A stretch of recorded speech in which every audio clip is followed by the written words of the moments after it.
Welcome back, everyone, to SASA's Couch. On today's episode, it's actually one of our special episodes. We have one of our alumni. I know you, Okay. but they do not. So, can you please introduce yourself? My name is Mahmoud Yahya. I graduated last August from the University of Sharjah, Architecture Engineering program. Alhamdulillah, with the 2.51 GPA. So yeah, and I'm very proud of the one. I 2.51. applaud to that, shukran. honestly. Shukran. Yeah. So, there are a couple of questions that Okay. I think students from like all levels from all levels of architecture they're eager to get them Eager. answered. Okay, sure. Yes. So are you ready? Inshallah. So after you've graduated, what advice would you actually give students who want to enter architecture? Don't. Don't. Yeah. Yes. Sure. Yeah, but if you're waiting for me to tell you to go into architecture or not, so yeah. Okay, students that want to enter architecture, Okay, so- but what advice would you give them? The ones that wants to enter. Okay, just understand that you have to switch your life to be an architecture student. So of course you will compromise your social life, like minimize your friendships and prioritize your family. It's not sad, it's something nice, and you'll have a new family that you love in M8 or in your department. So Behind the cameraman is shaking his head. What do you mean? Move on. no, I'm not saying everyone, but of course you would like to, because you will spend most of your time in the university, not in class. Yeah. So, and you are spending it with your friends. So this is your family, and now it's 6:30 p.m. Yeah. and he's still here. His last class was 12:15, so 6 hours ago, and he's still here. So of that course he's explains enjoying it. it. أنا بتحرصكم يعني. No, I'm just a visitor, but what I'm saying is that when in my senior year I used to come here 8 a.m. and leave whenever the security asks me to leave. So We all do. yeah, We so all do. either like 11 or 11:30 or sometimes 8, depends on the security guard, and I'll just say as much as I can, and yeah. But So- I actually do agree with you. Thank you. Because here I feel like it's my second house. It's not just I'm just taking classes and going. It's not like classes my second and go house. out, Yes, I do agree with So you. and you can see that some students they have their own spots, and some students have their coffee machines and boilers and specific chairs. Yeah. So yeah. So what about the students who already fell in the trap Okay. and entered architecture? What would you advise them? Know everyone in the department, from the professors, staff, and try to know as much students as you can, as colleagues, like be friendly with them, but don't expect to make friendships. Why I'm saying this? Because when you're working with your colleagues and sometimes they do something that you don't like, you would expect this from your colleague. It's just we are in the same place doing the same thing, but if your friend screwed you, this will be very personal. So that's what I'm saying, is that make as much colleagues as you can, but don't expect friendships. Eventually you'll get 3-4 people to be like very good friends, but you'll at least know everyone, and you'll learn from them. Be humble to learn from them, because actually you don't know everything and they don't know everything too. So, But later on, you will gain friendships. of course, but I'm saying know everyone. Like be colleagues with your seniors. Be colleagues if you're in the middle years. You be colleagues with your younger colleagues and older colleagues. Know everyone who's willing to be open and just chat. Like I'm this guy. I know this. I like this, and maybe actually if you are in the first half, maybe you can go to your seniors and ask them to criticize your work. They'll be delighted to. because they've been through so many reviews and they want to channel this energy back to someone. So yeah, they'll be happy. I'm assuming they'll be happy to do it. So yeah, know everyone. All right. So students who, because architecture is not only drawing, it has like softwares that you would use, rendering softwares, and so on. What softwares would you advise students to be familiar with? Or like the most softwares that it's beneficial for them to use? Okay, there is two parts answer. There is an actual answer that you would like. I'll give you names of specific softwares and you can make a small research and you can ask some firms here what's the industry standard. But the problem is when I give this answer, students would assume that this is a software for design. For example, it's SketchUp or now Rhino or my favorite Revit. Revit is everyone's favorite, just not supposed to. It's my favorite. It's actually industry standard. So yeah, no, not everyone likes Rhino. So yeah, Rhino's hard. It's not okay. Aside from that, firms will not pay for Rhino as much as Revit because Revit is very much cheaper. So. Yeah. Okay, true. so we don't have to pay. MediaTek Crack or the university will give it for free. So yeah, I can't give you an answer for what software, but this is the issue. It's not about the software. It's about how do you design. If you start with your design by going to a software and try to do it.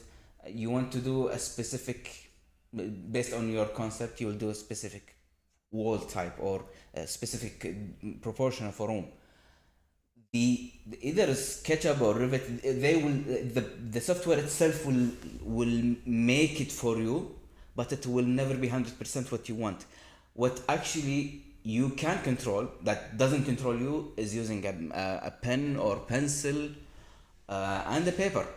Like maybe some students like feel anxious to have a notebook because they don't want to use up all of the paper, so maybe you just get like a stack of A4 or a roll of tracing paper and you just keep drawing on it. Either you throw it away or whatever and keep it in a folder. If you want, you can get a nice notebook and it will like feels fancy. But also you can use modeling. Like modeling is actually sometimes even nicer because like you will experiment with maybe cardboard or a piece of wood or a piece of metal or paper. You can make a very nice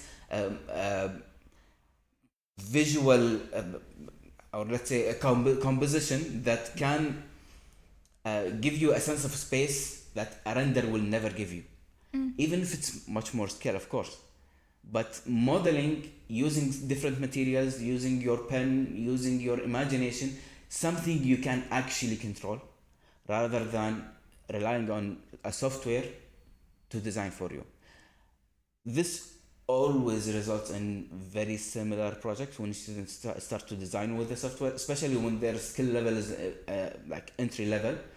Their project will be very similar to each other and it will be really boring.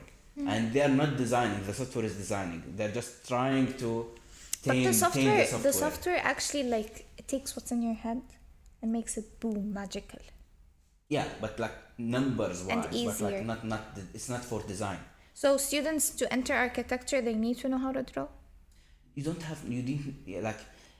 don't need to draw as an artist to show to other people to be very clear. No, you have to communicate to your own mind. Or to your instructor, you'll just draw something to them while you explain what you're doing. They'll understand it. Okay, so it's not about making very good quality drawing. I still, now I graduated, my drawings are really, really horrible. But I can communicate what's my idea. At least I'm keeping like notes, maybe something, a visual experiment that I have, and I just keep it in a note. And maybe like 3-4 months later I want to design something and then just go through it. I know what I did draw this few months ago, but like anyone else would never understand. So you're communicating. So if I gave you now just like random blocks, okay, and I told you on the spot, yeah, build something, can you?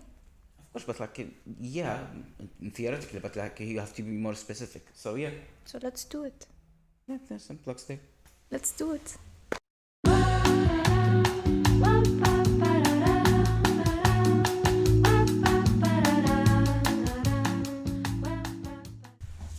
You're done? Yeah. So what I'm doing here is that actually this is a mosque. Okay, so explain what you're doing. Yeah. So basically, that this is the minaret, but the entrance I imagine it to be from the side. You didn't give me any specification of the side, so I imagine maybe the entrance would be like from this side. So maybe a portal to be like this, and then when you enter the portal, you have this. Maybe I'd say the washing room, and then you have this courtyard. The negative space looks like an arch or a vault, and then you have the main prayer room. Here it's all dead, but then there is this the linearity like indicates the direction for Qibla.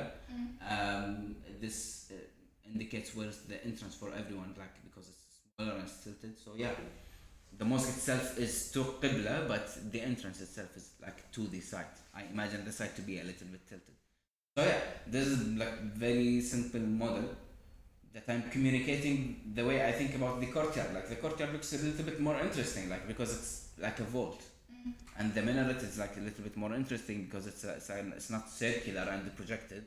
No, it's not actually. It's like just a projection of a square, but it's indicating the direction of Qibla because it's like linear. It's not square. It's rectangular, and the portal, which is this small green cube, is just indicating the entrance into the courtyard, then into the prayer room.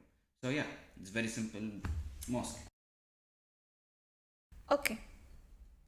So the biggest issue that student faces when they like go to like design the higher design phases, because when you go high, you need to go in groups. Yeah.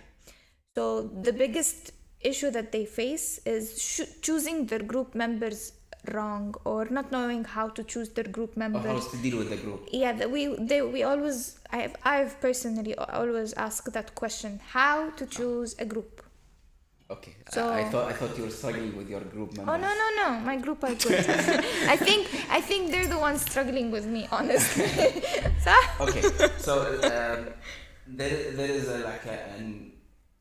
those who can choose a very good group members and like design something together very nicely are very lucky, but it's most of the time you don't know actually. And I think this design 4, design 5, I think now design 3 they have group work. I'm not sure, but let's say design 4 and design 5. This is my experience. and senior. And senior, of course. When they start to maybe, okay, this guy is cool, I might work with him, or this girl, she seems smart, so we'll work together. But and then when you work together, you will be not okay. Maybe they are competent, but they have maybe family issues, or maybe they are health issues or whatever. So you don't know how to deal with that. Okay, so the key to group work is to constitute the concept. So take your time developing the concept, not visual concept, not what the mass will look like. No, what is the potential of the project, or what issues this project might solve. Upon that, okay, we want to solve these issues. You can't solve everything, of course. We want to solve these 3 issues, for example, and we have potential for 2 things. Okay, so these 2 things, and we are taking these, and we see how to make the concept of it. Now you have this concept, you write it down. This is the constitution of your project. It's not about a person, okay? It's not about the professor, maybe sometimes. It's about the constitution. And the constitution, this concept that you revise with your professor, take a month to make it, okay? Then, whenever you go through design, anytime there is a design decision, you collectively decide, does this follow the constitution or does it not? If it doesn't, okay, go ahead. Does not, do you really like it? You might revisit the concept and maybe develop the concept. maybe the issue is not actually an issue, or maybe you see another potential. Okay, and now you have this concept that you are following, and now anyone in the group who would complain or have an idea, a nice idea, but no one would like to take it, there is a reason. We don't like to take it, not because we don't like you or we don't think you are creative. No, but your idea doesn't follow the concept. This is the key. And like you will revise this concept with your professor, and going through the classes, you will keep designing something, and your professor will appreciate that there's a constitution. Okay, so even your professor will make sure that you follow this constitution. And when your professor will give you comments, they will give you comments on this. Yeah, are you following what you said you want to follow? This would be the key. And that's it. You know, as a senior, we struggled at first to choose the project that we want. So what project are we going to go for, and so on. So what would you actually advise seniors? Like, how do we choose a project, or how are we going to choose something that khalas, this is what I'm going to stick with my entire life, my entire, not life, but like a year. Yeah. So how would you like emphasize on that? I think, okay, maybe you can correct me. 90% of the students, when they decide something in the summer, when it's October, they change the project almost completely. Yeah, I will not correct you. You're correct. 90%, right? Yeah. Yeah, they have something in mind, but then when they start to, okay, how can we research it? Okay, what is the point of doing this? So they will change it. So how can I advise? Okay, first of all, senior students, this is the biggest project they will do, so they want to be taken seriously. Yeah. And they want to show their muscles through all Yes. these, okay? Because it's in the portfolio. Yeah, and the portfolio, yeah, it's the most important project in your portfolio. Yeah. So students feel insecure to choose like maybe a 400 meters villa for Mohammed bin Rashid Housing Authority. Yeah, they think it's like a small Yeah, they project. think the jury will not take them seriously, or they think their colleagues will look down to them. Really, that's your project, a small villa? It's not. You can't, or maybe like that's why many students actually go to make an urban project. They have to make even though I did urban projects, and these two guys are doing an urban project. We're doing urban project. Hello. So most students, they feel if I did something like in urban scale, I will be taken seriously. The jurors will actually listen to my project, and I will be respected, and I will prove that I did study and like I worked throughout these years. But actually, maybe you can even make a sports field, nice small gym, or a house, or a small mall in somewhere, or maybe I don't know. You can do anything, and anything doesn't have to be like you have to dream big. Maybe you are interested in sustainability, so maybe you would design a house that's very sustainable, and like even like students like feel that the responsibility of doing something really beautiful, yeah, because you are not now senior, you're supposed to be very good in technicality and in skillful. You should be skillful in drawing and expressing yourself. So I have to make something very beautiful. So what would I do? I struggle for a month or a month and a half, and then what would I do? I'll just go and use Rhino and make something very curvy to be very unique, because creativity in my mind is beauty, which is not. Like, you don't have to be creative. Actually. Yeah. You can do something really boring, but if you can see you are adding something, you will be taken very serious. And sometimes you will do something very beneficial. But yeah, I would advise any student. Okay, maybe this is a tip. Just take a small note and keep it with you. Maybe now you are finishing design 5 and you're going to senior, you have your summer vacation. Take a small note with you, or in your phone maybe. Just write in a note: senior project proposals, okay? and you just walk around, you go to have a coffee or whatever, and see a project in the street. Maybe it's a Jarir bookshop, or Yeah, yeah. maybe you say a coffee shop, or a house of wisdom, or a small mosque, or any maybe a roundabout, and you think this looks strange, and maybe just write it down. You don't like this, or you see that there is a potential in this area. Just write these stuff. You have potential in this, or you have an issue you can solve with this, or you like some sort of typology of buildings. Just write these down, and then just revise them. Okay.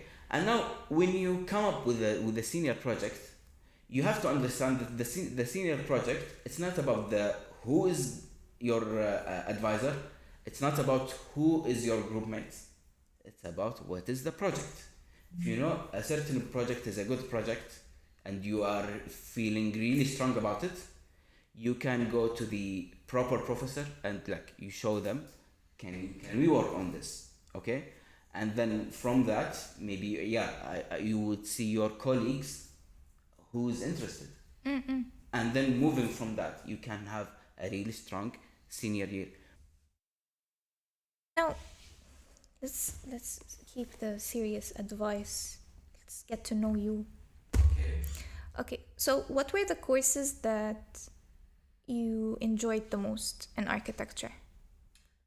Of course, design classes aside. Yeah.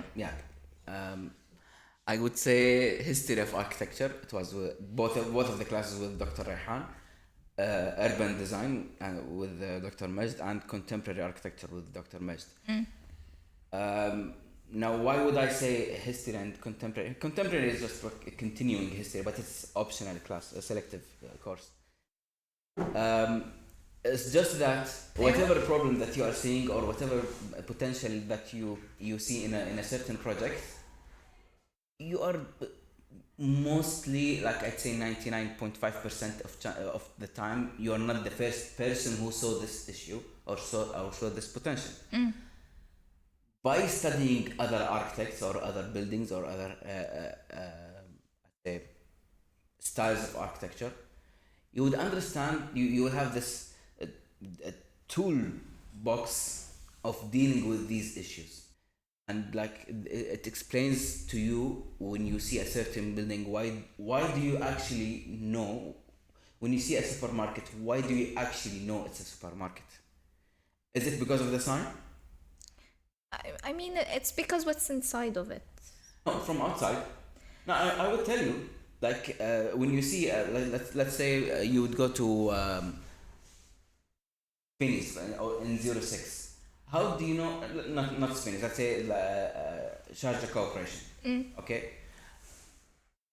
When you go there, how do you know? Like the way you approach it, of course there is so many parking, so must be a public building, okay? There is not much security, so it must be, it's not a school, it's not a governmental building, so you're not doing some paperwork. It's accessible, it's one story, so these information will give you an indication that this is a Sharjah corporation. So how do you know this building is what it is? This is by studying history. And you are like, how do you know this is a mosque? Because of the minarets and dome. But if I remove them, you will still know this is the mosque, because you will see it's tilted a little bit. There is some greenery. There are some features that of a mosque. Yes, and who's going in? All men. Okay, I'd assume this is a mosque.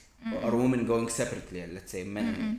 So you would understand this by looking at the building before you even read any sign or something. So studying contemporary and history, urban design is actually, there is also history there. So the history of urban. Yeah. So you would understand the how everything came to be, and how to solve the issues that you are facing. And actually how to make it more interesting sometimes, or how nice can you make it. Okay, so Okay, so I know you like cooking. Okay. Or you have passion for cooking. I do. I'm not very good actually. Like, I cook decent food, but not a lot of. But my menu is really short. But you have passion for it. Like Yeah, I think you're like willing to learn more. Yes. Is that related to architecture? It is. How? It is like the same dose that you get after the end of the semester when you submit the project. And then you have this feeling of satisfaction that you submitted something really nice. Yeah, and you have these memories of the process, how it went. It's a similar dose, but shorter and faster. Like you can do it every day. I can cook egg sandwich every day. I do very nice egg sandwich. Okay, so or like مكبوس دياي or مكبوس لحم, Kuwaiti dishes. Okay, now I'm starting Or to yeah, get chicken hungry. liver. You test. Oh yes, I actually did try his. He does it in a weird way. He does it in a creamy way. I've never tried it. Like I eat chicken liver, but like the normal one. Yeah. But he does it like in a creamy way, and like it looks weird, but it tastes so good. Alhamdulillah. Yeah, I'm proud of it. Yeah. So it's almost the same dose, like the same, like, and like it's less risky because like there's no grades or money on it. It's just for me, and I just like what takes my mind off architecture is like Is food. cooking. Yeah. All right. So I know that you also have like a passion for anime, or you love anime. I do, but I don't watch as much as I did like 7 years ago. Yeah, I used to watch a lot. But did you ever get inspired from like okay, let's not say anime, but like in general fantasy movies? Did you ever get inspired from those? Yeah, I'd say okay, but not architecture, not like direct adaptation. Actually, maybe in urban design sometimes, but Fantasy movies. I'm not talking about real life buildings. I know. Like in general, anime or the inspiration is for me is like the storytelling itself. How to get inspired. So, for example, like you're talking about anime. One Piece. We're not promoting One Piece, people. I am promoting One Piece, not the live action. If you do the live action, it's you, okay, do you, but it's not good. I like One Piece. It's the greatest, It's the so greatest, long. the greatest piece of literature ever, and everyone should like dedicate their like precious months of their lives to watch it. Months? Years? No, Two, no. 3 months. Yeah, maximum. Like yeah, you can make it even less. It's so long. But anyway, like the way the storytelling in One Piece or the way the writer is writing One Piece is actually very similar to my process in design. Let me elaborate. So even like One Piece and Game of Thrones, they are both very similar. That the writers, either it's George R. Martin or Ichiro Oda, both of them, they read history. Like George R. Martin reads royal history in Yeah, Europe. because it is related to history. No, it just he reads it in a way that he understands the structure of how these family function, these families functions, and like each Oda when he writes, he understands these cultures and references and everything, and re-express these in a way that sometimes it's most of the time it's very subtle. Sometimes it's obvious to make you laugh or impress you, or just to make it like this was very obvious and you didn't even notice it. So it is very interesting when I compare it to architecture that I see like this building. How did they place the fire escape or the staircases or the joints between two curtain walls, or the proportions of the building. These, like, when you take from all of these pieces of architecture and you reconfigure it in your style, in your philosophy, it is very similar to me. So I do get inspiration a lot, but it's not like directly architecture from this world to mine. That's really interesting. Thank you. I've actually like sometimes I get inspiration from like fantasy movies. Okay. I Like don't what? know why. On my Harry Potter. Really? Yes. So you like Hogwarts? Yes. Really? Yes, it's interesting. So you can do But- it for your senior, because actually Hogwarts is actually moving. Don't They- put no. You see that? Moving elements. Yeah, moving elements. The stairs are moving all the time. Oh yes. Okay. The one. I don't know. Now we can't. Yes. Yeah, you can do it, of course. Yeah. خلاص. Note it down. We're going to do moving stairs in houses. Oi. All right. Well, that was all for today's episode. Thank you so much for being with us. Thank you for having me. Thank you all for watching SASA's Couch and stay tuned for more episodes.